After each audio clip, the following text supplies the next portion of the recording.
Hi, I'm Janet Cox from Climate Action California, and I want to welcome everyone to the video of the training that we did on June 24th, 2023.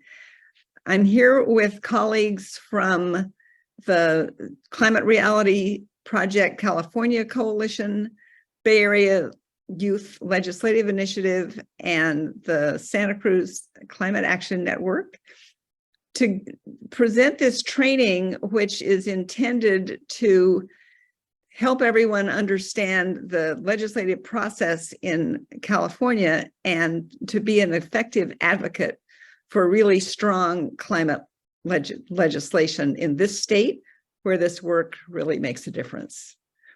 So we have put some bookmarks in the course of this training so that you can go to the section that you need the most.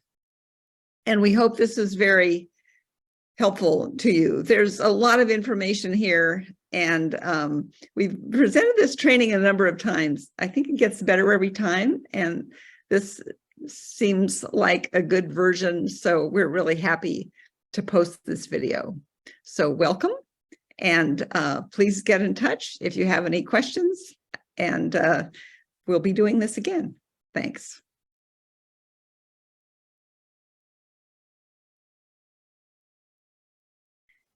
And we're just going to start out with an introduction to the legislative calendar and the process that California is in the midst of right now. As you'll hear, this is we have a bicameral legislature. The first house has finished at the end of June, deciding what they're going to pass on to the second house. And we're now at the beginning of the time when the Assembly is reviewing the bills that were passed in the Senate, and the Senate is reviewing the bills that were passed in the Assembly. Everything has to get through the policy committees that are now meeting by the middle of July.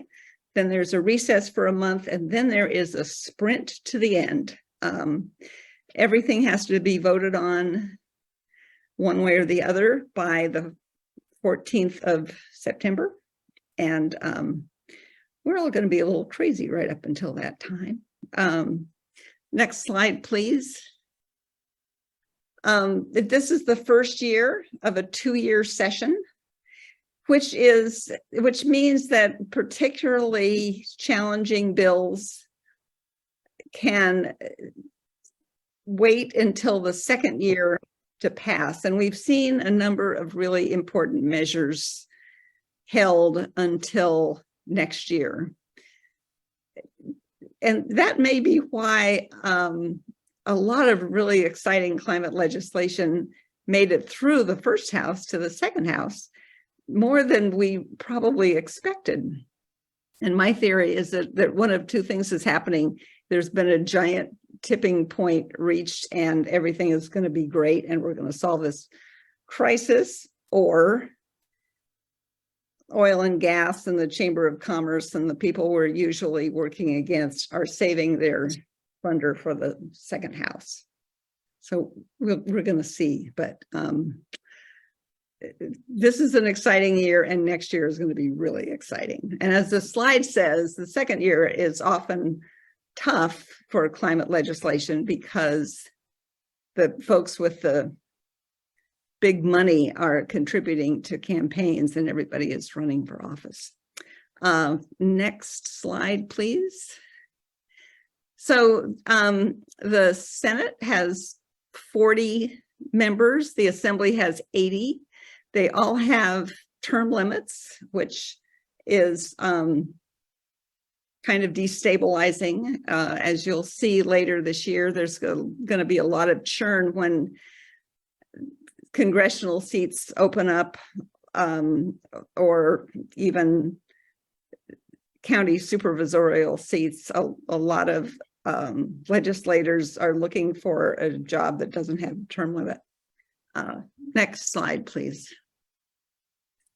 So the Democrats have a supermajority in both houses, which is wonderful because it means that the folks who are more inclined to support climate legislation are in charge of committees.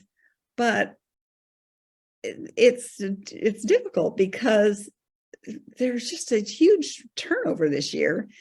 27 of 80 assembly members are brand new to the legislature, and 8 out of 40 senators are new. And so we're trying to meet these folks and figure out, where they stand on our issues. It's also true that one of the ways that the Democrats maintain a supermajority is by welcoming legislators that are what's known as moderate. Next slide, please.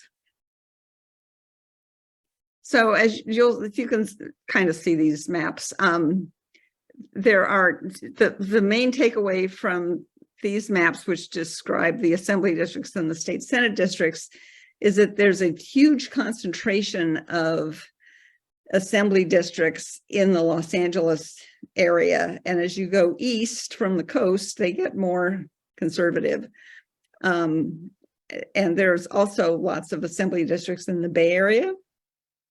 And the rest of the state has much bigger, many more rural districts. And if you look at the Central Valley, those are the places where we need a lot of volunteers to help reach out to more conservative members. Next slide, please. So just quickly, the Senate is managed by Senator Toni Atkins from San Diego. She is not famous as a climate champion, but she normally does pretty well by our issues. I think she runs a pretty tight ship and has a lot of power. Next slide, please. The assembly leadership is really interesting. This guy, Robert Rivas, is taking over in a week from Anthony Rendon, whose picture used to be on this slide. There's been a real power struggle. Rendon terms out at the end of 2024, and Rivas decided to challenge him a year early, and that did not make Rendon very happy. So there has been a lot of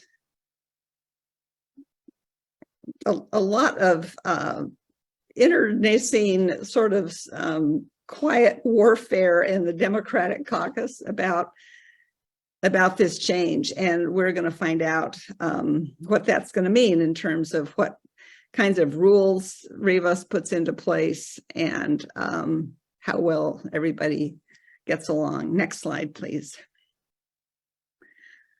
And I just want to say a word about the Appropriations Committee. The man on the top is Anthony Portantino from Glendale. He is the chair of the Senate Appropriations Committee. The other person here is Chris Holden from Pomona, who is the chair of the Assembly Appropriations. Pasadena. Oops, sorry. Thank you, Rob. And these guys have a huge amount of power. The appropriations committees have passed up or down on almost every bill that goes through the legislature. And it's a really mysterious process. In general, we figure that the decisions are made by the leader of the committee and the leader of that house. Nominally, those decisions are based on fiscal issues, which is why it's called appropriations. But I think we could think of another name for these committees. But there's always there's a huge amount of suspense at the end of each session to see what's going to pass out of appropriation and what isn't. And in fact, suspense is the name of the mysterious black box that bills are dropped into while somebody decides their fate. And if this sounds weird, it's weird. Next slide, please. I just want to just quickly talk about who we're up against and who we're working with. This list is the these are the lobbying groups in Sacramento who have a greater presence and spend more money and can import more testifiers at hearings than anybody else. And they are normally pretty much universally opposed to any bill that tries to restrict oil and gas. Next slide, please. And this is us. And you know, we have wonderful allies, and there are wonderful people working really hard all day, every day in Sacramento to pass climate legislation. And it's just a fight every minute, because in general, these groups don't have the funding. And as we said, not all the people who make up the supermajorities are as progressive as we'd like them to be. So that's my part of this for now. I'm going to turn it over to Anushka.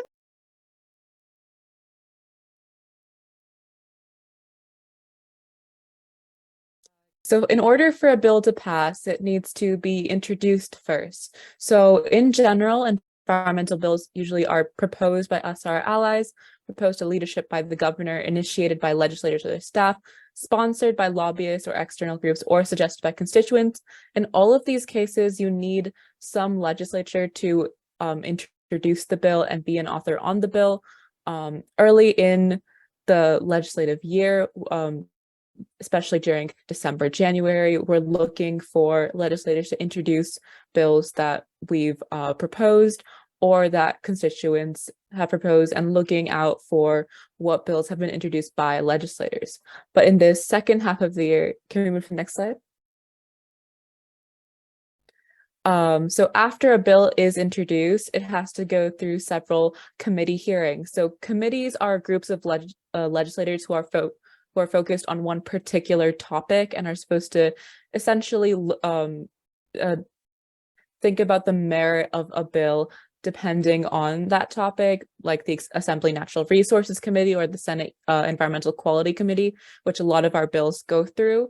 And a bill must be voted, must be passed in every single one of these committee hearings in order for it to proceed to the floor. So the floor is where all of the legislators of one house, so if a bill is a Senate bill, it has to go through all of the Senate committee hearings and then to the Senate floor where every single senator will vote on the bill. And obviously this is not easy, but this is where we are right now. We've gone through the first house of the legislative session. And once we do that, we have to do it all over again with the second house. So Senate bills move to the Assembly, Assembly bills move to the Senate. And then it goes through committee hearings, that second house. And these are, again, similar committees. The Rules Committee goes through and picks which committees see the bill. And once it goes through all of those committees again, we go back to the second floor. And at any point in these committees on the floor, it can be pulled by the author. The bill can be amended. So an amendment is a change to the bill text. This can be either by the author or people in that committee or proposed on the floor. So watch out for amendments, because there are significant amendments that sometimes change a really good climate bill to something that's really weak, or in some cases, that makes it worse for the climate. So after it's passed by the second floor, so after a Senate bill is passed by the Assembly floor or an Assembly bill is passed by the Senate floor, depending on how much it's been amended, if it has significant amendments, it will go back to the original House where it's voted on again. And this later bit of the process takes place in a really short time span. So this is where, you know, all hands on deck, we're focused on what's happening. And then if the original House passes the bill again, then it goes to the governor to be signed. So both houses have to pass the bill and it has to be signed by the governor for bills to become law, and they come into effect January 1st of the next year. Next slide. And obviously, as you go through this process, bill tracking is incredibly important for us lobbyists, because as this bill moves through the legislature, amendments can substantially change a bill. A gut amend is where a bill's essentially reworked from the very beginning. It can change a bill that's about offshore wind to something that's maybe about hydrogen, or it can move a climate bill to something that's something else entirely. So gut amends are not something that people like, but they do have to happen often, and you have to be ready for those to happen, especially if there's some sort of emergency going on and the governor, there's a lot of external pressure on legislators to make a decision about a particular topic. Some bills which may be gotten amended to face current events. And rule changes when a bill is on the floor. So bills might have to be passed with either a simple majority or a supermajority, which is 2/3 of the vote. And these rule changes can really decide the fate of a bill, or it might delay a vote because the bill has to be reworked. Amendments have to happen according to the 72-hour rule, which essentially means that the bill has to be published on the internet for 72 hours where anyone can see it before it is passed by the floor. So essentially it cannot be, you can't have like a last minute amendment that completely changes the bill. It has to be available for 72 hours, which means if there are amendments you really need to see on a bill, you have to make sure those are out 72 hours before it's actually voted on. And the suspense file, as Janet talked about earlier, is kind of this black box where legislators send their bills. If it costs more than $150,000, sometimes they waive presentation, which is just to which essentially just skips appropriations, putting it on the suspense file and directly sends bills to the suspense file. And this is very mysterious. Appropriations votes are essentially decided on beforehand, and bills can mysteriously die in suspense. So another thing you have to watch out for as the bill is going through the legislative process is to meet those deadlines, because if a bill doesn't meet the deadline, it's dead anyway. Both not being passed before a deadline and voted down stop the bill in its tracks. Next slide. Yeah, so again, about the suspense file, bills are voted onto suspense by the Appropriations Committee, and this is most bills that cost anything, basically. And some less controversial bills or bills with lower cost will just go off suspense as the legislative season moves on. But usually right after the deadline for policy committees to pass their bills, you have the suspense hearing for appropriations, which essentially decides all the remaining bills that are on the suspense file. So these are all of the bills that cost a significant amount or are controversial. So again, in order for a bill to pass the suspense file and move on from appropriations, it needs to either be passed to the floor or passed as amended. So amendments again means it was changed by the Appropriations Committee. And if it's held on the suspense file, held in committee, it's dead. And if it's held under submission, that means the author pulled it back and said, okay, we're going to make this a 2-year bill. Or yeah, so if it's a 2-year bill, this only happens when you're in the first year of a legislative session, because we have 2-year legislative sessions, and then the assembly members change out. So this year, this is our first year of the legislative session. So we'll see some bills being pulled back for a 2-year bill. For example, like AB 1290, if you've been following plastics bills, was pulled back and held for a 2-year bill. Yeah, I will pass the baton on for presentations now. And because we're running such a tight ship today, I'm going to ask Adam if he can start now. Does that work? Does that work? Of course. All right. Hi, everybody. We're going to talk about how you find information about a particular bill in the Assembly or Senate and how you keep track of it and see what's going on with it through its whole sort of lifespan in the legislature. So the place you really start for all of this is the legislative information page for the California legislature. It's here at leginfo.legislature.ca.gov. And what you see on the screen is right where you start. And so if we're looking for a particular bill, we can go to one of my favorites this year, SB 233. Hit go, and it brings up our bidirectional charging for electric vehicles bill. And so what you can see here on the landing page for the particular bill is the text tab for that bill. And if we scroll down, it's got the full text of the bill. It starts with some explanation of what the bill is about from the legislative counsel's office. And then it goes into things like kind of statements about why they think the bill is important, followed by the legal text. You've got definitions and then actual laws being added here. And you'll see there's some text in red and blue in addition to the black text. The red text is text that has been amended out, and the blue text is the text that replaced it. I believe this is for the most recent amendments to the bill. And that's about it. Bills, most of the, especially the smaller ones, tend to be very readable. Don't be afraid to just dive right in there and do your best to try to understand what they're doing and what the details are, because often the details are really important. Now, when you're trying to keep track of a bill and what's happening with it, there are a few tabs here that are really helpful. The history tab is one of my favorites.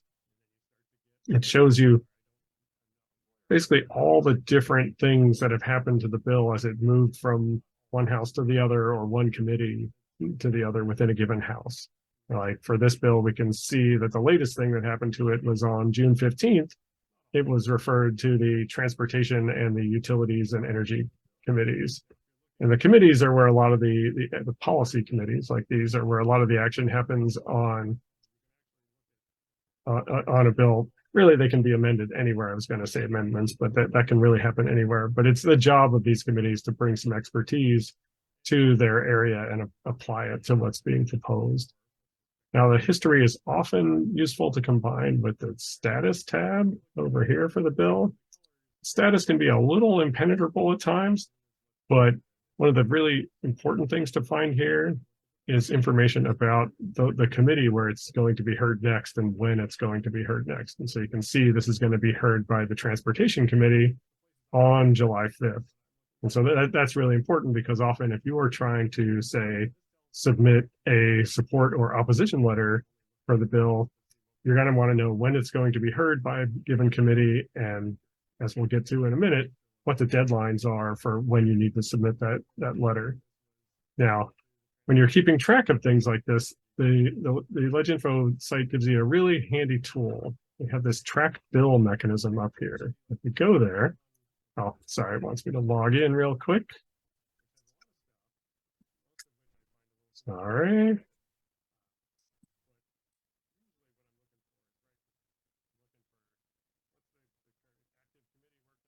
And here, it wants to know who I am because it's going to send me emails about all the transitions that the bill goes through. So I can come here and I always just select all of them. And now every time the bill is set for a hearing or moves to a new committee or is assigned to committees or is voted on, I get an email to tell me, hey, come look, something's changed. So that's super helpful when you're trying to keep track of bills and you want to know when the important actions are happening. Now, if we go back, one sec, there we go. Back to our favorite SB 233 here. Another really important thing to take a look at here is the bill analysis tab.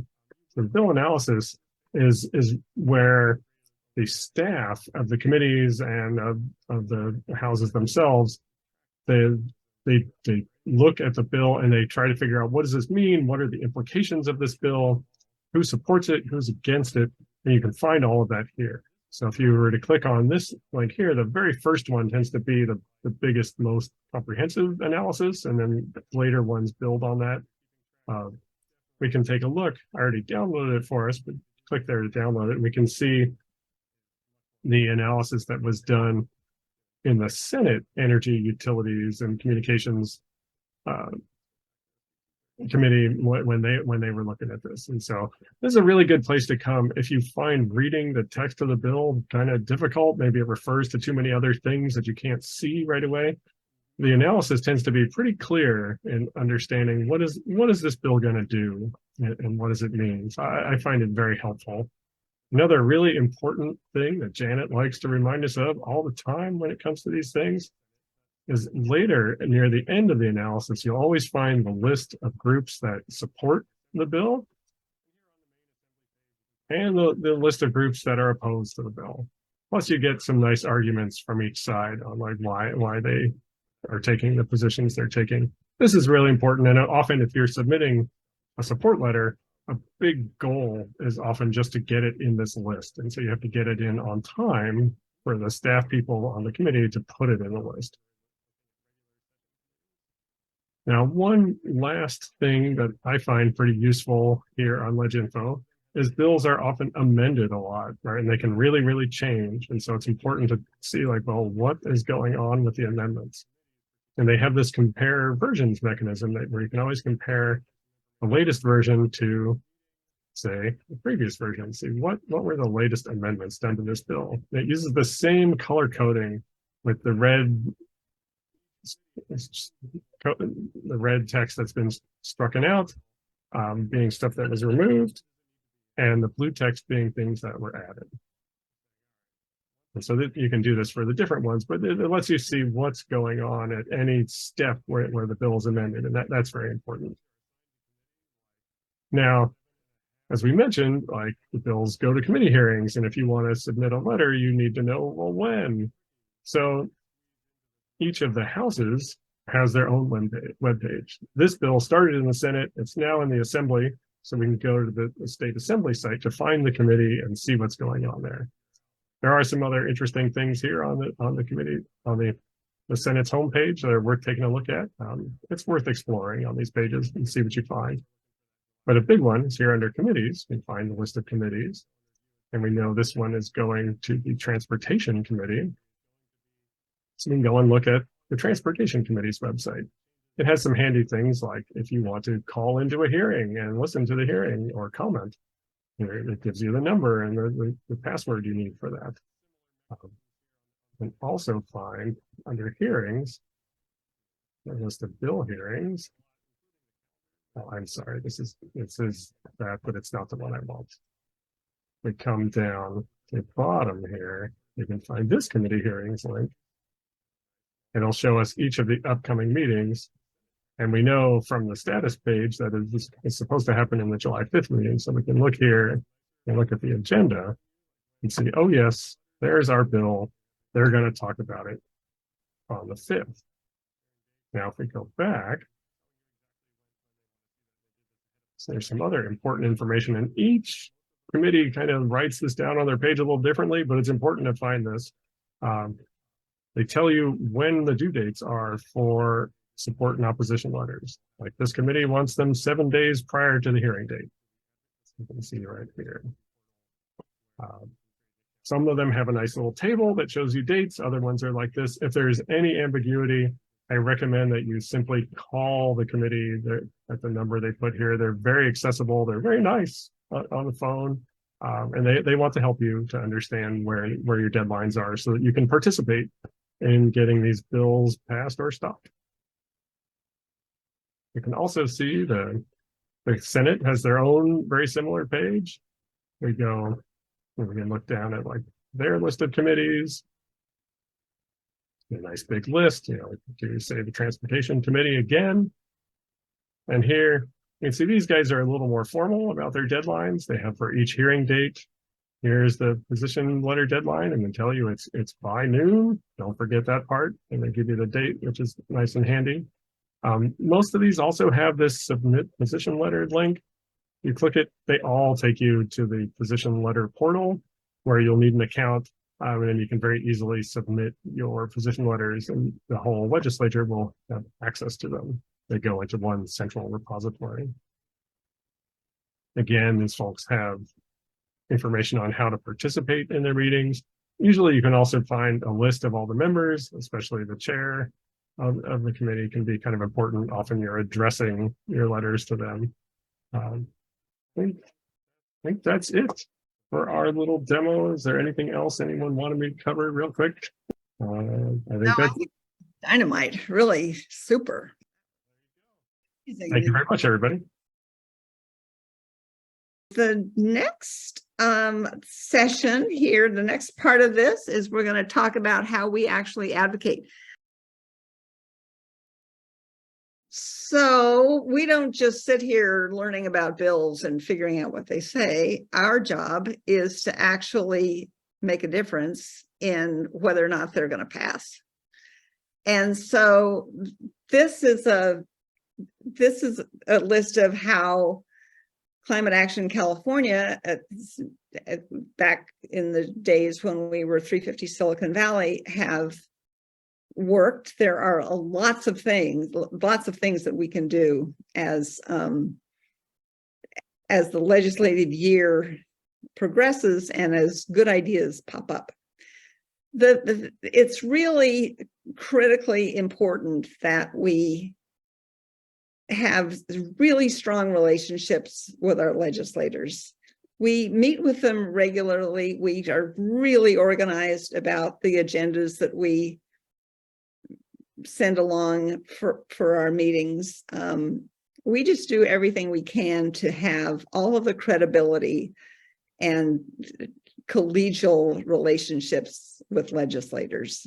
I think that is really the secret sauce that makes this work.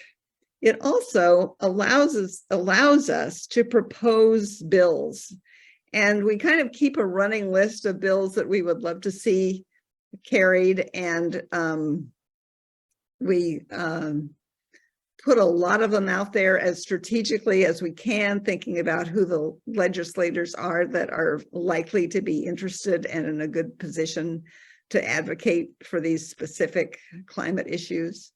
They don't always get picked up, but having a robust discussion with a legislator about a bill idea one year when they finally say, well, I really don't have room on my dance card this year, means that we'll bring it back the next year, and we will have prepared the ground a little bit. So with good relationships with legislators, we have good relationships with their staff, and to the extent that we can call them up or send a text or ask a question or ask for a meeting on short notice, and get a pretty good response. We also, our mailing list allows us to ask people in specific districts to send messages one way or another to their legislators, and we use that. We write letters in support of or in opposition to bills that we care about, and we'll talk a little bit later about how to submit those letters through a portal that the legislature has set up. We speak at bill review hearings, and it only takes, you only get 10 seconds to say, hi, I'm Janet, and I'm supporting this bill on behalf of Climate Action California, but it makes a difference to be there. The assembly hearings are unfortunately only in person these days. We hope that will change with a new speaker, but the Senate hearings are online, and you can drop in your name and support on the phone. And, petitions, op-eds, everything that we can do. Next slide, please. So we follow the bills and their trajectory through each house. When the bill is first introduced or goes to the second house, it goes to the Rules Committee, which then will refer it to other committees. And so you watch the list of committee members, think about who we have relationships with, and try to keep those, just keep our views front and center. When we put a letter into the portal, there are 4 possible positions that we can record. Support if amended, which means, yeah, we like this, but we really want it to be better. And if you don't fix it, we will not support it. Oppose unless amended, which is a slightly meaner way to say support if amended. Next slide, please. So position letters are really important. And when we send around information and resources after this training, we'll send you some examples of the letters that we send in. So the committees, every committee has deadlines for the letters that they accept, and Adam mentioned this when he was talking about this part of it. And they're just some basic guidelines. The letters ought to be on an organizational letterhead. You can submit a letter as an individual, but I think that is most impactful if you have some expertise and something to say about the letter that nobody else is likely to say, because you want that information included in the bill analysis. We often submit letters on behalf of several organizations, and organizations in our coalition can always sign on, and it saves everybody some time if there's one letter and a bunch of groups signing on. And then this is the link to the online portal that the legislature insists we drop letters in through. Next slide, please. So this is about the committee hearings. And I think I just covered this earlier. But one thing that is really important to say is that all the hearings are broadcast live, whether they're taking live comments or not. And you can get to those broadcasts through the Assembly or the Senate homepage. They are also posted after the fact on the media page for each house. And sometimes it's just really helpful to pull up a hearing even after the fact and sort of scroll on. You can usually tell while you're scrolling when you get to the discussion of the bill that you're thinking about. I think it's really helpful to listen to the hearings, and especially to listen to the legislators talking to each other. You just learn a whole, I mean, it's all personalities, and that's all politics is. It's just people. And watching the interactions among committee members, between, for instance, the Democratic chair and the Republican vice chair of a committee, it's really valuable information. Next slide, please. So there's a giant regrouping that we do after the first House Assembly Appropriations Committee makes their decisions. one of the things that the Appropriations Committee can do is to amend bills.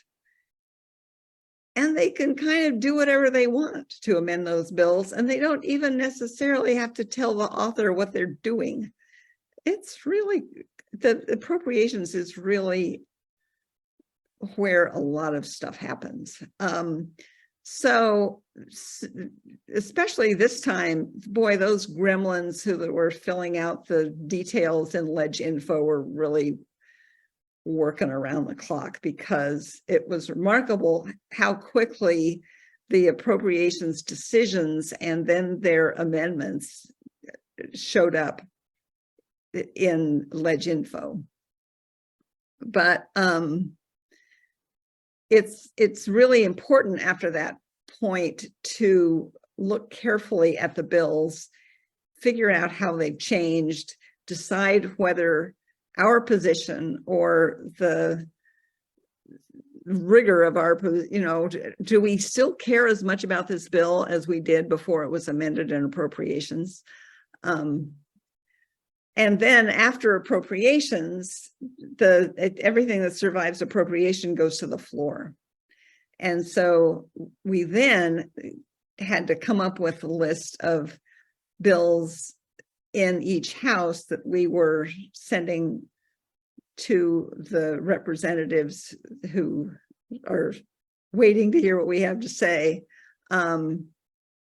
And also scheduling district meetings to talk about some of those bills that we want the second house to carry. So I've been working really hard on SB 261, which is Henry Stern's bill requiring disclosure of climate-related financial risk. We have a meeting next week with Chris Holden, who is the chair of Assembly Appropriations, to discuss that bill, and 253, which is the emissions disclosure bill. And, we're taking everybody we can think of from a fancy national group to that meeting to try to make sure that Holden realizes how important it is for him to pass that bill out of appropriations, because we think it's going to get to appropriations. Next slide, please. This, what I'm doing, I'm just talking through this stuff without looking at the slides. So there you go. So I was just going to close this section with a description of some of the bills that we are paying a lot of attention to this year. And this is only a partial list. And there are about 60 bills that Climate Action California is really working. But this is just a few highlights. So the climate finance package, which is SB 261 and 253, the disclosure bills I just mentioned, that is actually part of a package with SB 252, the divestment bill. And it makes a lot of sense to have these bills together, because I think once we have climate-related financial risk disclosure and emissions disclosures, it's going to be really hard for CalPERS and CalSTRS to claim that their fiduciary duty doesn't allow them to divest from these fossil fuel companies. We're also all in on Skinner's SB 233, which requires all EVs sold starting on January 1st, 2030 to have capability for bidirectional charging, which means that all of those cars, like I think the Ford F-150 and to some extent Nissan Leafs, have the ability to send the electrons that are stored in their batteries to a house to power your house when there is a power outage, or to send some of those electrons back to the grid. And when you think about it, with a whole lot of EVs with big batteries, they're like 60, 64 volt batteries, sending electrons to the grid at night when the sun isn't shining and the wind isn't blowing it's like it's rolling storage. And I think it's one answer to the peaker plant dilemma that we have, which is that California has felt we need to keep gas plants online in case there's a power outage. But I think when you can pull that power out of a whole bajillion EVs, it's going to really make a difference. SB 389 it's really an important thing to be working on. I worked for the water boards for a long time, and the water rights that a lot of big businesses in the Central Valley have had for 120 years are really hard to get around. And with the droughts and the water shortages and the really deleterious drawdown of groundwater, SB 389 can make a real difference because it gives the State Water Resources Control Board more power to at least adjudicate whether or not the water rights that those people are claiming are still operable. And AB 1167 is another bill that we've been working on various ways of trying to deal with the problem of abandoned, idle oil and gas wells in California. There are thousands upon thousands of them. And this bill says that anytime anybody takes over one of those wells, let alone drills a new one, they have to post enough bonds to close that well. And it's super important. And then AB 421 is something that Judy will talk about in a minute, but this is also, this is dealing with, I think it was triggered by the fact that the oil and gas companies referendum push had a lot of signature gatherers actually misrepresenting what this referendum, which unfortunately is going to be on the ballot in 2024, would do.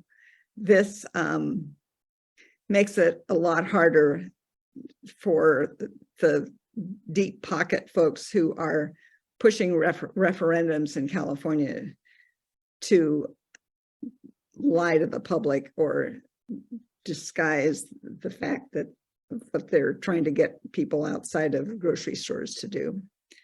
So that's it for this little section. We're still keeping this fire hose trained on all of you. And I think that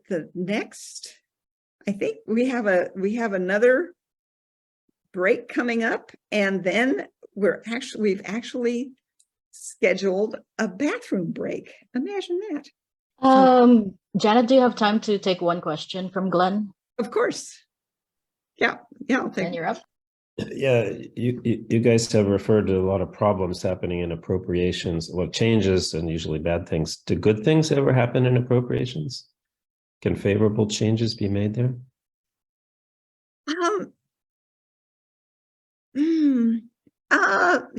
Sure, theoretically. Or not often? Well,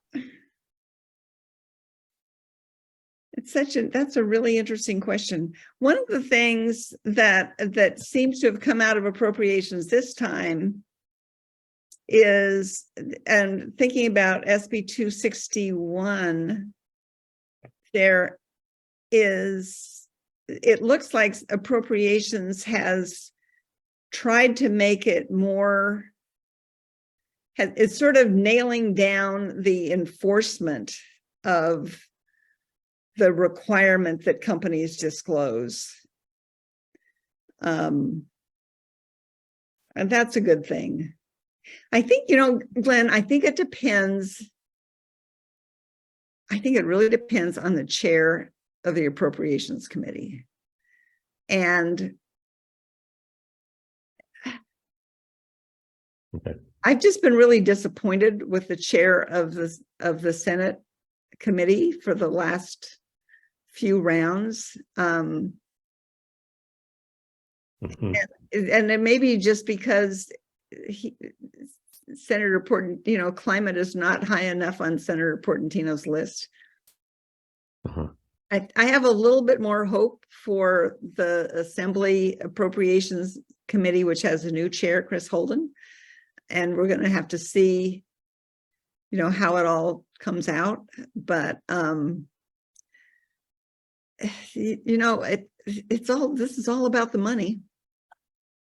So it's a good question. And I wish I could give you a more diplomatic answer. Do you want to take another question, or do you want to go into? I'll take something another else? question. Okay. So Karen, you're up. Hi, Janet. Real quick question. If you could go back to the bills that you highlighted, Mhm. of those, which ones would you say might be really in trouble? I mean, bills that we want to focus on all of them, but the ones that really need to need to roll our sleeves up Sure. on. Trying to go back a slide, Cora. Yeah.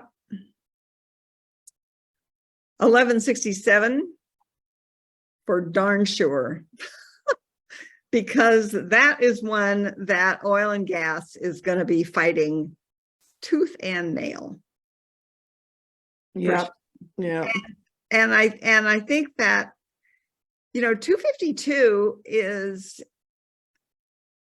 CalPERS and CalSTRS have fought so hard in the past against any kind of divestment bill. I think maybe the tide is turning on it a little bit. Fossil Free California has done a great job of kind of wearing them down over a long period of time. But I would not take anything for granted because CalPERS and CalSTRS have so much power in the legislature. We know that oil and gas are going to be coming after 261 and 253. But again, it's possible. And I'm just optimistic. It's a character flaw I have, I guess. I think it's time for these bills to pass. So maybe they will. 233, I don't think it's going to be too hard. The arguments, I was just reading the arguments in the bill analysis, and I think they're kind of flabby. And I think 389 is probably technical enough that it might just get through. And I think 421 is something whose time has come. I hope it. So I would just say, I think that anything that oil and gas is opposing is going to have trouble. So I think probably the climate finance bills and 1167 are the toughest here, but I think 1167 is really going to draw a lot of fire. Super. Thank you. That's what I needed to know. Thanks. But they're all important. Thank you. You don't think 253 is going to draw a lot of fire? Sure it will, because it's oil and gas are opposing all of the whole climate package. But I think that And maybe rest of all of business might. but Portantino, the chair of Senate Appropriations, signed on to 253 as a co-author. Oh, wow. It's amazing. And CalSTRS endorsed 261. So, I mean, we're going to solve this problem someday. We just don't know if we're going to solve it fast enough. But all of this is going to happen. Might as well happen now.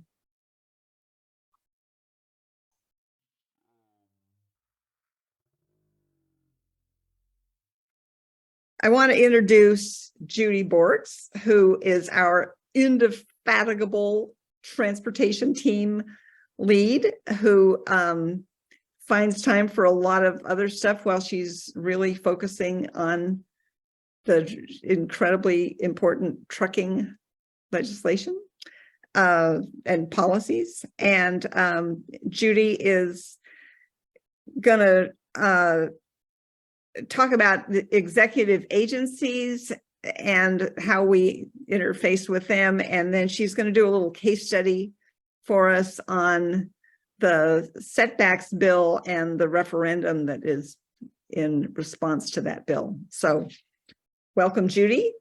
Over to you. Okay, hi, everybody. Next slide.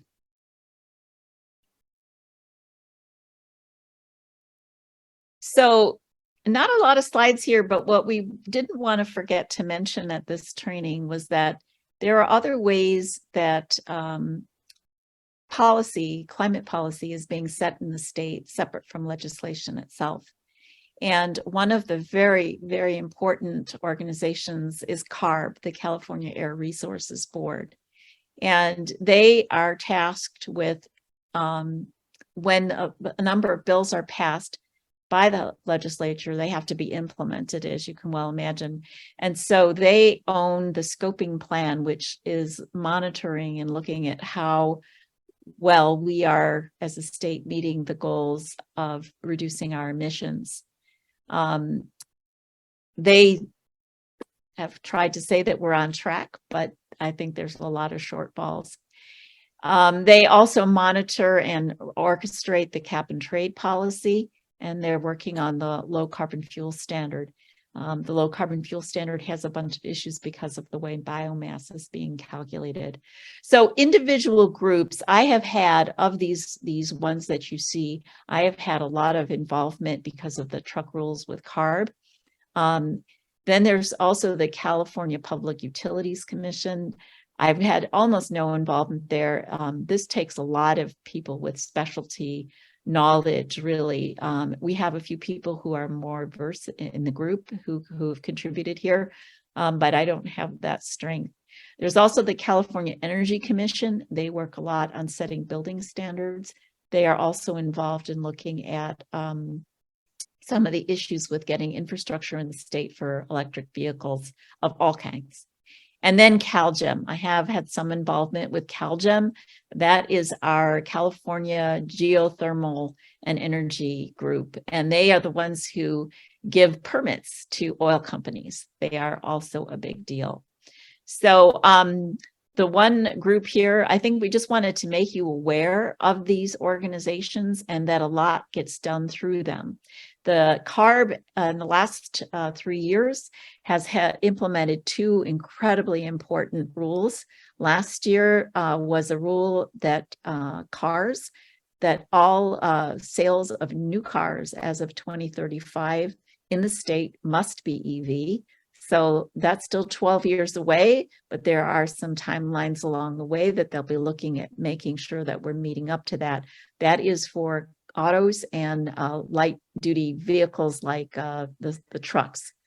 The second big rule that they've worked on, which was just approved on April 28th, is the Advanced Clean Fleet Rule. And that is also going to say that as of 2036, only new trucks that are sold must be EV, unless they have some kind of exemption because there's nothing available. There's some specialty areas like cement where there may be some exceptions, but generally there's a lot of vehicles already available on the market, and the rule was passed on April 28th. So go to the next slide, please.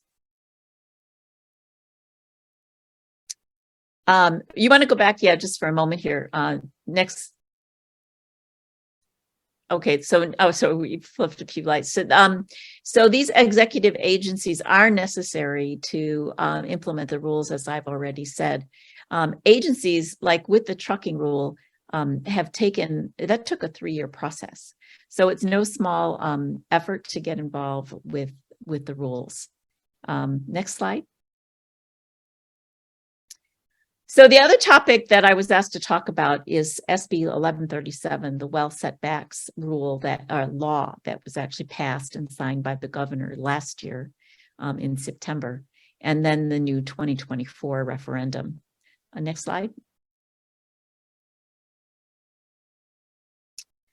So drilling in California, the 3200 last year, 1137 was signed into law by the governor. And it establishes 3,200 foot setbacks, which by the way is almost a half a mile, that says for new wells, you have to have these setbacks, and it's for safety, health and safety. Were the primary efforts here. This took a long time to get.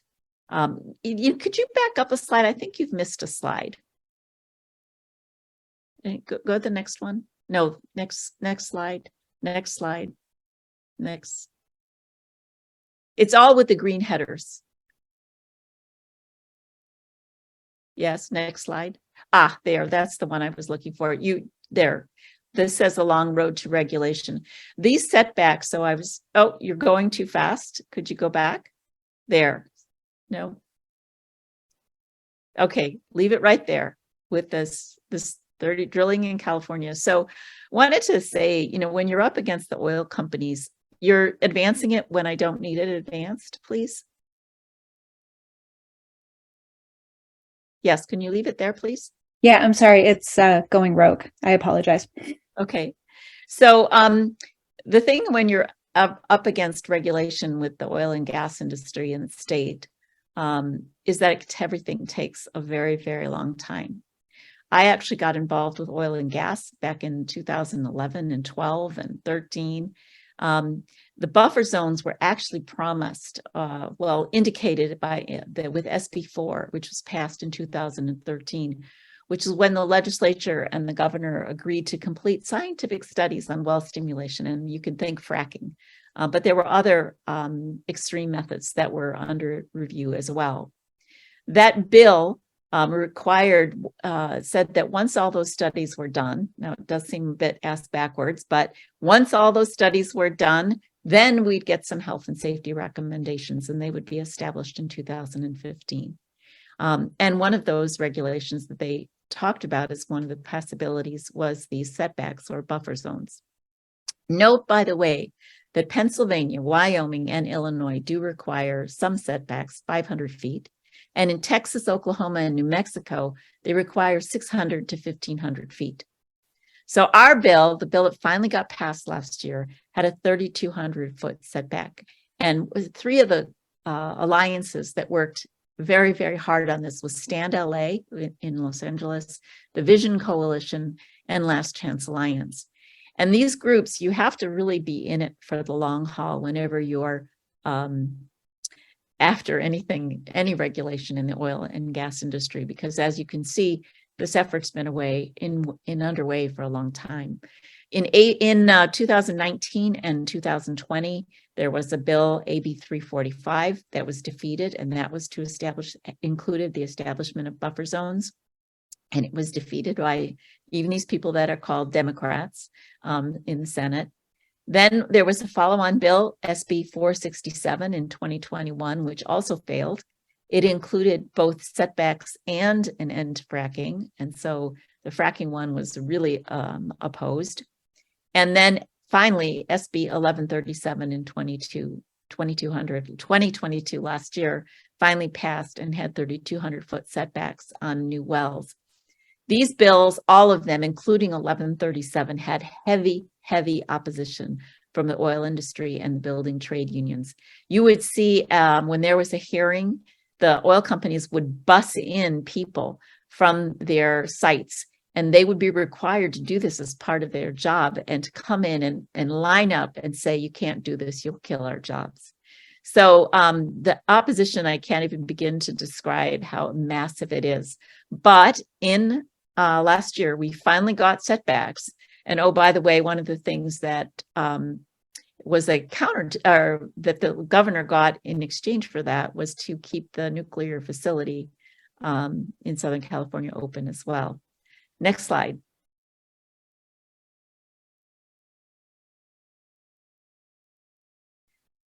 So as you can, I think this is an extra slide. Can you go back one? I think it's gone two. There you go. So I wanted to just point out that the communities that fought for this, so you see it was 2013, it finally passed 9 years later, a buffer zone in 2022. These efforts can take a long time. It took a lot of engaging locally with legislators, community members, There were social media campaigns, there were press campaigns, and it took over 10 years to get these setbacks and put into legislation and signed by the governor.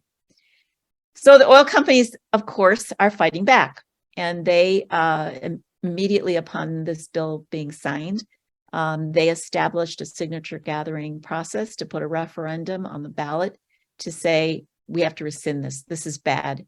They paid signature gatherers over $20 million to gather the signatures that would be required. They got almost 1 million signatures. And the people that went around to get these signatures, they actually had a cheat sheet with things that were absolutely not true, including what I note here, that the law will result in $10 per gallon gas costs. This will cause higher gas prices. This will force us to have more dependence on foreign energy imports. They lied and lied. This was actually, these setbacks, by the way, only applied to new wells. And so they extended it to say, like, you think that we were shutting down oil in the state, which wasn't true. They did collect enough signatures to qualify for a referendum next year in 2024. And so the setbacks bill is now on hold.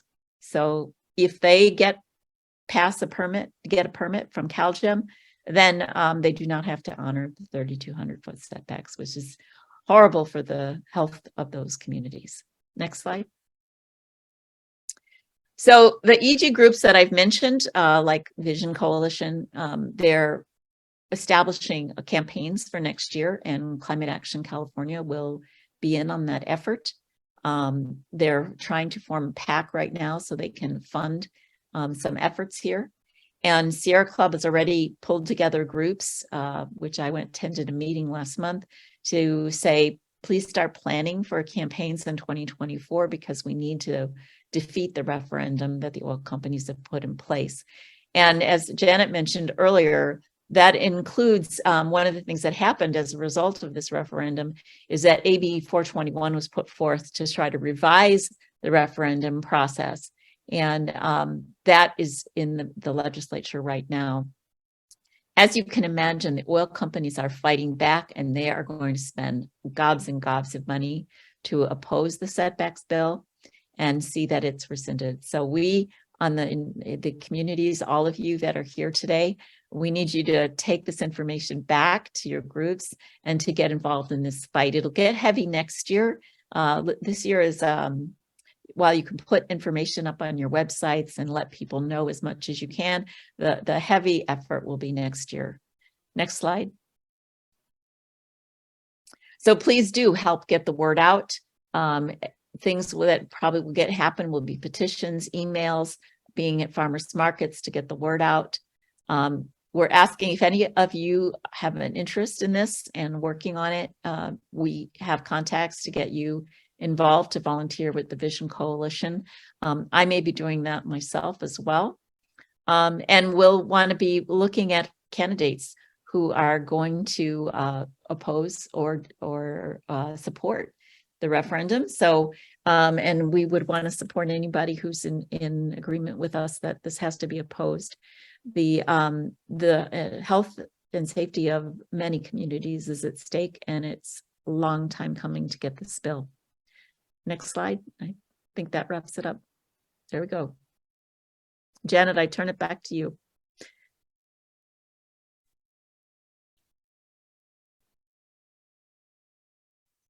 So if we're going to talk about legislation, we also have to talk about the budget. And this year, the budget process has been very complicated. Unlike previous years, there is no big surplus because the stock market was at a low ebb at the end of 2022. And since Proposition 13, the California budget has been very much dependent on income taxes. So we're looking at this much leaner budget, and various forces are attempting to claw back some of the $54 billion that was put aside last year for 5 years worth of climate projects. So we're watching very carefully and listening to a lot of hearings and generally pulling our hair out about some of the things that we see happening. So the process is long and complicated. It starts in January when the governor presents the draft budget about the middle of the month. Then the budget committees in both houses get to work on the governor's proposal and try to come up with their own. They have to, by law, the legislature is required to pass a budget by the 15th of June. In the middle of May, about a month after the normal tax filing deadline, something called, ungrammatically, the May Revise comes out, and that shows essentially how much money. It's a reality check on the governor's numbers from January based on tax receipts. This year, it's much more complicated than that because, as you probably know, if you live in one of the many affected counties, both the federal government and the state have delayed the tax filing deadline to October 15th from April 15th. So the May Revise this year is nothing but a gut check, and there may be another revise this fall. Although the analysts are saying that the taxes that are coming in are pretty much what they had expected, I don't think we really know what we're going to see. The other complicating factor this year was that about 2 weeks before the legislative deadline, the governor dropped a huge package of very ambitious bills on the legislature and called them trailer bills. Well, trailer bills normally accompany the budget. They talk about how agencies are actually going to spend the money that they are allocated.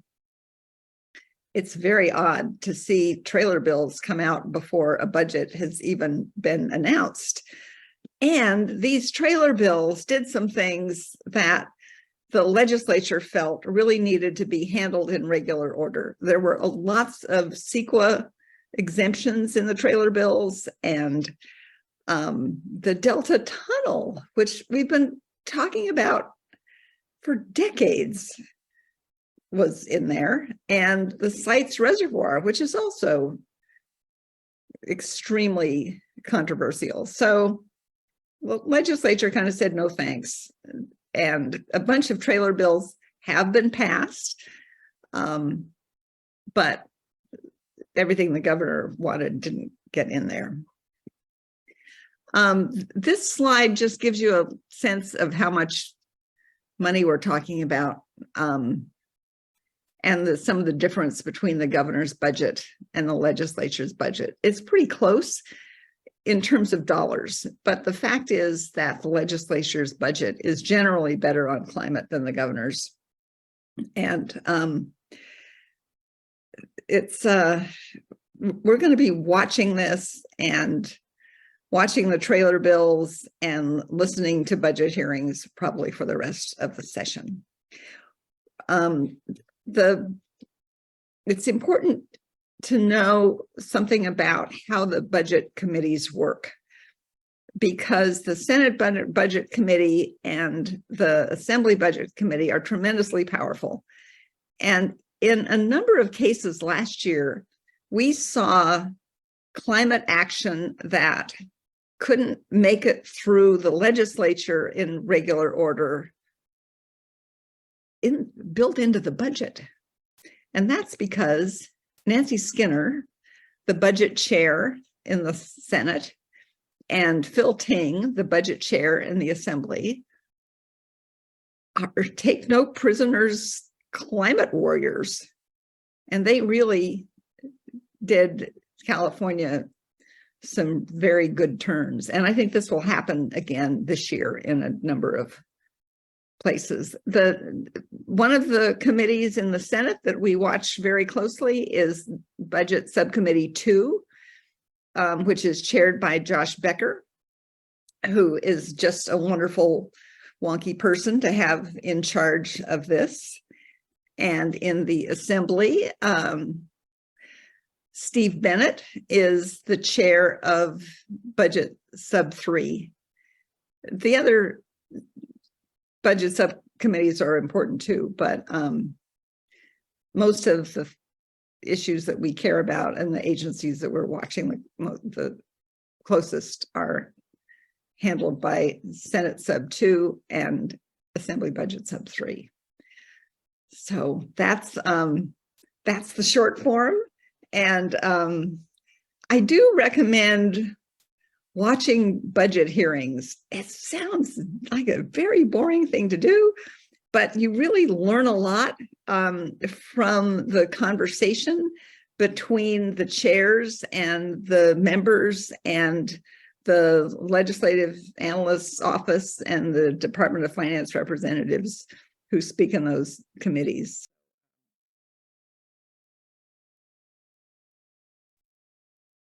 And now I want to introduce Kathy Schaefer from Climate Reality San Fernando Valley, who has been running an amazing bunch of really great meetings with legislators in her area. And I think they're all taking her calls. Yeah, we hope so. We hope so. They better. And so over to Kathy to talk about how we actually do it on the ground.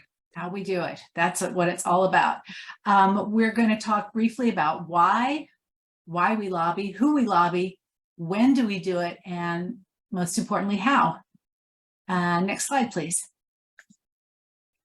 Why do we lobby? Well, the word lobbying can actually have really bad connotations because it's associated with the idea of buying influence. But as citizens and constituents, we lobby for causes that we believe in, and that means something. And we hope to get good results for the environment from that. We want to influence votes, and we need to promote our interests. And we also lobby to educate our legislators. It's a big field. Nobody knows it all, and they especially need to know what's going on and what kind of bills they can write. We can advocate for specific bills, and the most important thing that Janet has said and is really true, it's all about the relationship that you have with your legislator. You want to build this relationship. It takes time, but you want to build this relationship and maintain it, because then you're a partner. You're not going to somebody's office to beg them to vote for something and they don't know who the heck you are. You are a partner. You have helped each other and talked to each other through the years, and that relationship is really important to both sides. Next slide. So why do we need to lobby, or why do we need to have all these meetings? Well, as activists on the ground with connections to other advocacy groups across the state, we have information, again, that your legislator might not know, or we might be able to provide a different perspective. Maybe we can just get them to look at it a little differently. We need to inform them, because if we don't, the only people that they'll hear from are those paid lobbyists and industry. And in our case, that slide that Janet showed, it's the oil industry. How do we, as volunteers with no funds, compete against the oil and gas companies who, like Judy said, paid how many millions of dollars to get people to, get signatures on petitions? How do we compete? And I think that it's probably our interest and our passion and our boots on the ground, a lot of hard work. Next slide. So everyone is very important in this process of influencing votes. You don't have to be doing this full time. We're super busy, all of us, but there are lots of things that everybody can do. So it's important to jump in where you can, learn as much as you can, and then go for it. We always want to make sure that we are positive and professional. We never want to come back and have somebody have it kind of bite us in the bottom. We can be a number. We can sign on for petitions. We can call offices. These are really important things to do, and there's power in numbers on these. Signing a petition is in the ranking is probably the least effect you can have, but again, every bit counts. It's important to call when you're supporting or opposing a bill, and you need to remember that the person who's answering the phone doesn't want your whole spiel.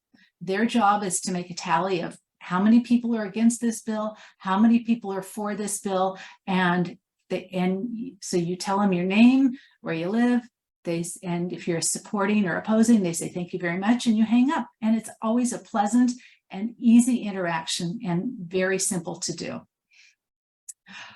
We can be a person. We need to let them know who we are. We need to be out there and go to meetings and go to town halls. And every time you see that person and have an opportunity, reintroduce yourself. It's, you know, they go through hundreds of people a day. And I found that it's always important to reintroduce yourself and kind of get that connection going again. It's very important to find opportunities to thank your legislator and their staff. These people work really hard, and the legislative aides are so kind and so patient on the phone or with email. And the legislators, frankly, I don't know how they do their jobs. They get beat up a lot. So whenever we can find opportunities to support and provide positive reinforcement, it's always really appreciated, I think, and helpful. Next slide.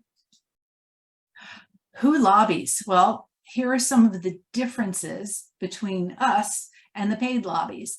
As constituents, we do have a different kind of advantage over the paid lobbyists. We don't have the money, but we're passionate about our causes. We also have such a network of grassroots support that's our strength. And when we connect with our advocacy groups across the state, we don't have to stick with lobbying just our legislators in our location, which is always preferred. You want to have really good relationships with those people, but we now, as state coalitions, have the ability to reach farther out. And I think that's the biggest thing our climate reality group has done in the last couple of years, is we have not limited ourselves to a geographic area. We are reaching out across the state and working with legislators in different areas. And it's kind of interesting. Next slide. So as part of an advocacy group or coalition, we absolutely have to be on the same page. And when you're in a meeting, this is really, really hard. When you're in a meeting, you might want to talk about your own opinion or your own ideas or your own input. And it's really important to stay on track with your group and be a part of that group and not represent yourself. We need to work with the other climate groups to strengthen our voices. And we also need to be sure to respect and support each other and include EJ groups and agree on a consistent message. And most definitely don't contradict each other in a meeting. And it happens sometimes. People get emotional. Again, stepping back, professional, calm, patient, listening. Next slide.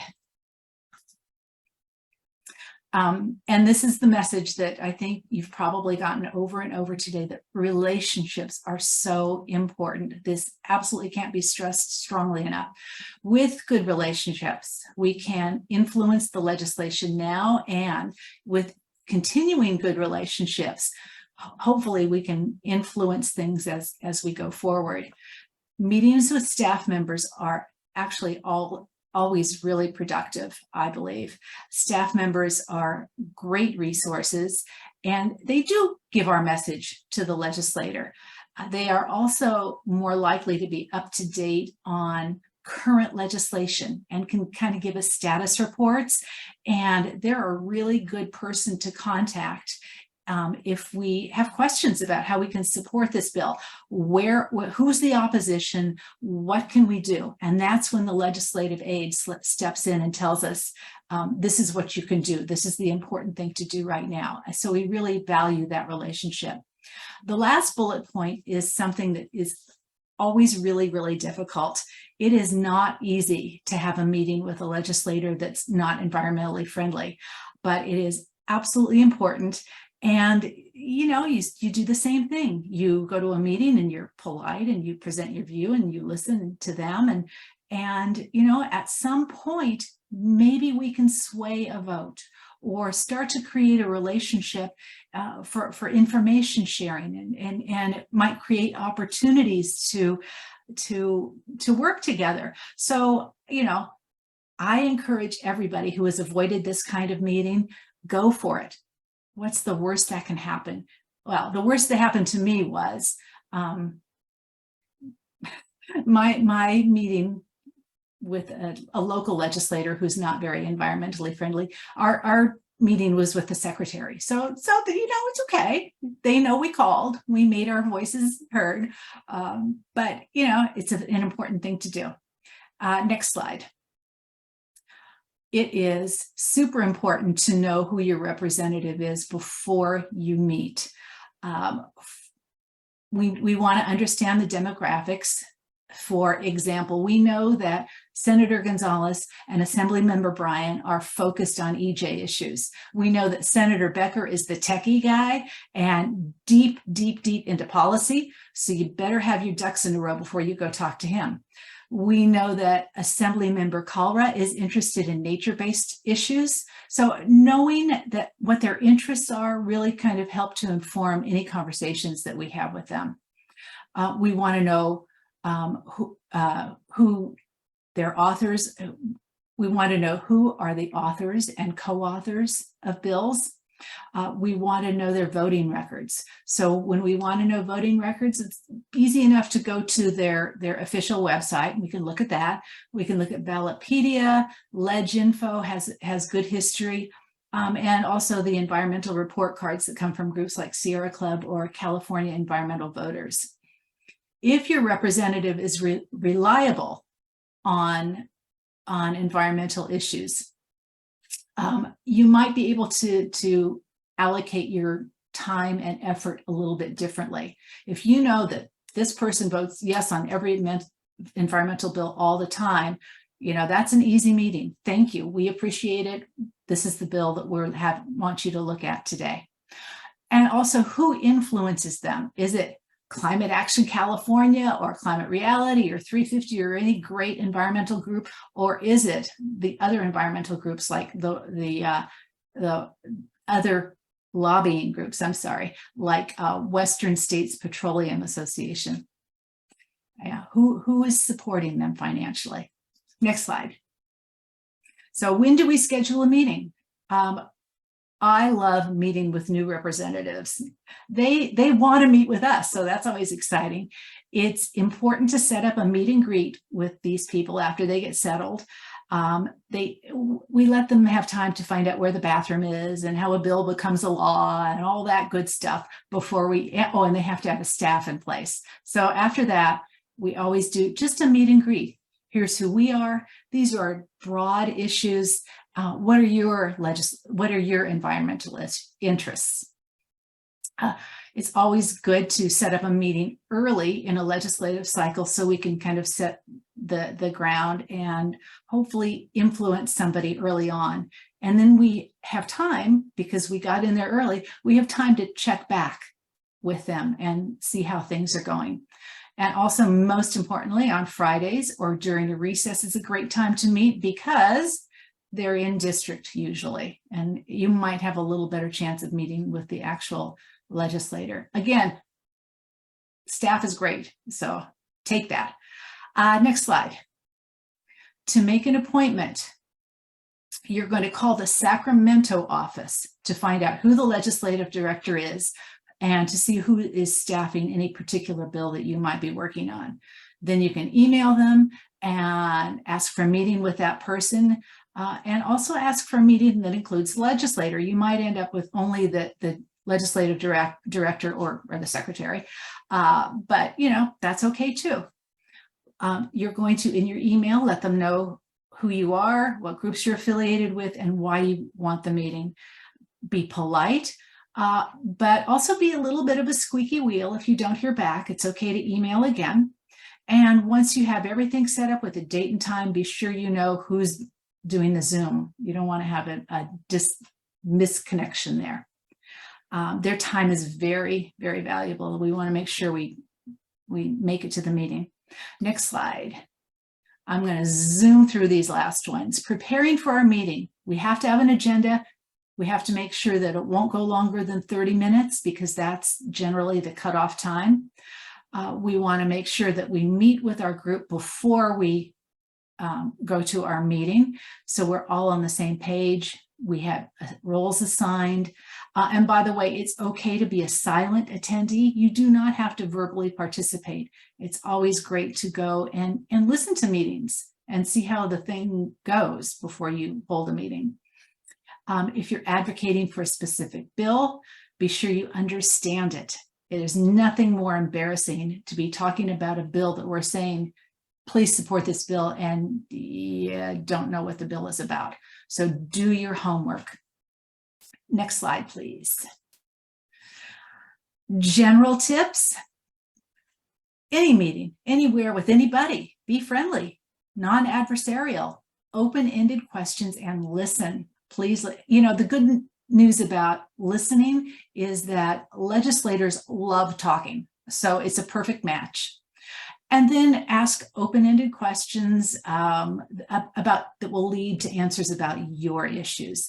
We like to know their priorities for the session, and sometimes they'll give you information about specific bills that they will be supporting. And I think I have one more. Oh my gosh, I'm going to zoom through one. Assigning roles for the meeting.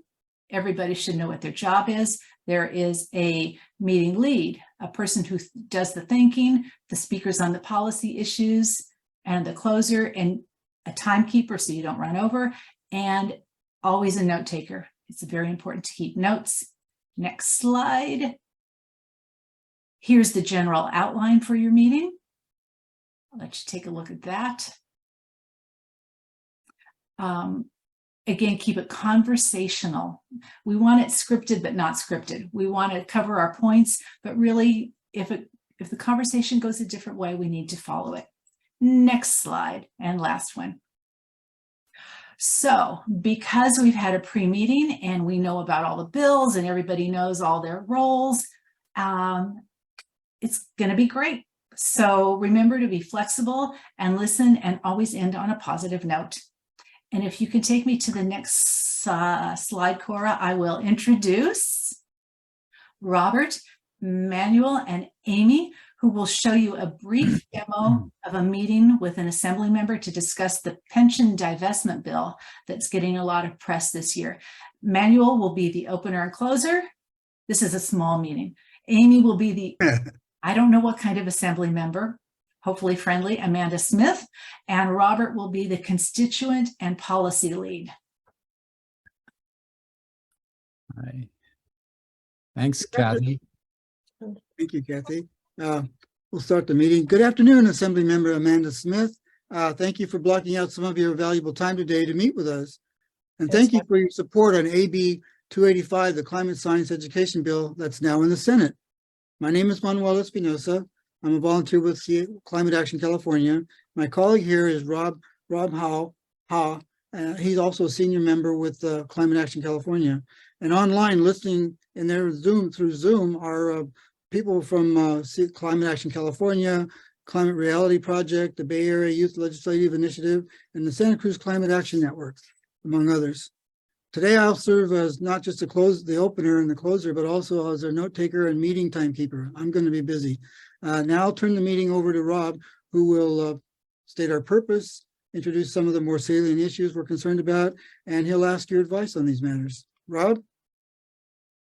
Thanks, Manuel. Again, hello, Assemblymember Smith. Thank you for coming in. Yeah, it's nice to see you. I also want to thank you very much for voting for AB 285, the Climate Science Education Bill. It's important that all of those children get exposed to climate science every year of their education. Yeah, it's so important. But as you know, we're here to talk to you about SB 252, the CalPERS and CalSTRS fossil fuel divestment bill. That's Gonzalez is the author. Also, it was recently a new co-author came on, which is Senator Portantino, who's the chair, you probably are aware, he's the chair of the Senate Appropriations Committee, and he has now signed on as a co-author on that bill. So are you familiar with the bill? Are you know some of the details? Yes, I am. Yeah. Yeah, so this is a really important bill. You know, previously CalPERS and CalSTRS, they've divested from thermal coal, which is sort of a small percentage of the overall fossil fuel industry. But now this bill 252 will be for a total divestment, a total liquidation of all funds in any fossil fuels by 2031. Mm-hmm. So are you is this something that you can support, this bill? Well, I haven't made up my mind about it. Where I am, as you know, climate is a priority for me, and all things being equal, of course, I'd like to divest from fossil fuel. That said, I have many retirees in my district, especially retired teachers, and they're very concerned about what the impact might be on their retirement savings. Yeah, that's indeed a concern. But I myself, just as a maybe a point here is to note, is I myself have entirely divested my portfolio 100% from fossil fuels. I did that a number of years ago now, and I haven't divested. And I've sort of been watching, you know, the regular market indices and things like that. I haven't noticed myself any hit on returns. There's been no negative impact so far as I can tell. We also have done some research, and we have found some studies by fiduciaries and banks and other groups interested in this whole business, and those studies also indicate that there is perhaps no change at all in the returns from divested portfolios. Maybe there's a slight improvement for the divested portfolios, but basically pretty much the same. So we from all of our research, we're not seeing that there'll be any impact on pensioners or retirees. Mm-hmm.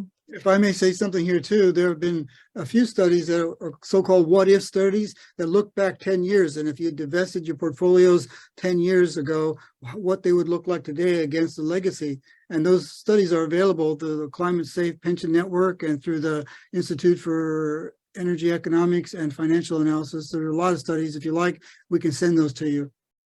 That would be great. I'd especially like to see some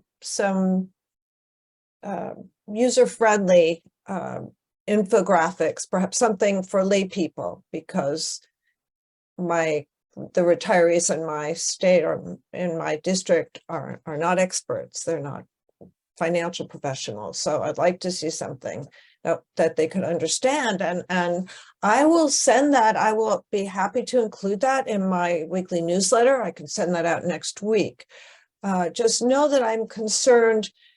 Of course, it's important that they, in all likelihood, would not lose any funds in their portfolios, as compared to if we were to pass the law and then divest, chances are, I understand from you that their portfolios would still be intact. That said, a lot of this has to do with fear. Okay, so I even if they would not suffer financial loss, I do not want the retirees in my state to be anxious either.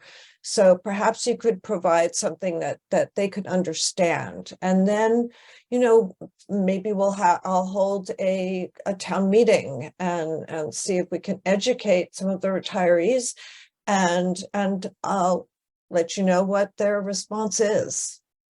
Well, that would be terrific. And if you need any assistance in that town hall, or if you'd like some supporting comments or advice or participants, we're willing to volunteer. Okay. Yes. Go on us. Well, thank you so much. Would you send something to my legislative director and we can arrange it? Yes, we will send this information, the studies I mentioned, and I think the graphics that Manuel has pointed to. That would be very very user-friendly, visually appealing. So yeah, we can send those to you, and we'll send all that in a follow-up email. Okay. Thank you so much. Nice meeting with you. Well, thank you, Assemblymember Amanda Smith, for your time and the consideration of our requests. We will follow up with an email to you and your staff with meeting notes, the notes that I supposedly took, and documents and links to reference materials. Thank you again. Thanks so much for coming in. Bye-bye. Bye.